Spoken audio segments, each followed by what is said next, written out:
Well, we've seen below average temperatures over the past several days. This is going to continue into the day tomorrow. Then we bump up into the 90s for your Wednesday, which is pretty typical for this time of the year. But we go right back down into the 80s through your weekend and even to start next week. We do bump up into the 90s heading towards next week, but we do have to deal with the below average temperatures before we get there, which I know no one is really complaining about. But our temperatures should be in the low to mid 90s everywhere, except along the beaches. We should be in the upper 80s, but the beaches have even been below average. The beaches have actually been in the low to mid 80s. So a nice relief from the heat for everyone, but the humidity has stuck around. That's going to continue into the day tomorrow. Below average temperatures, but we're keeping the humidity. We could see a mix of sun and clouds, maybe an isolated shower or storm possible. I do believe the upstate and Midlands will remain generally dry, and much of the rain and possibly thunderstorms are going to be closer to the PD and low country. Let me show you what I'm talking about. So Tuesday morning, a couple of showers, mainly down in the low country,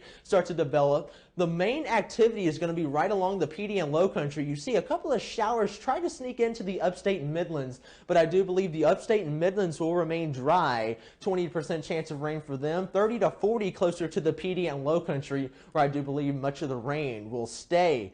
Now for your Wednesday, we do have a small severe weather threat, pretty typical for this time of the year, a level 1 out of 5 risk or a marginal threat. So some isolated thunderstorms and our typical gusty wind threat is our main concern.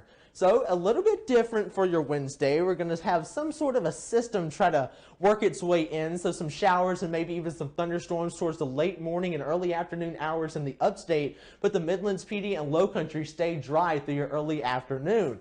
Now heading towards the daytime heating hours and early evening, we start to see some of those showers and thunderstorms start to work into the Midlands and start to work their way into the PD and low country by about 7 o'clock. This is going to continue into your late evening on Wednesday and early morning Thursday, and maybe a couple of lingering showers as we head throughout the morning on your Thursday before some more rain and storms do start to develop heading into your Thursday afternoon.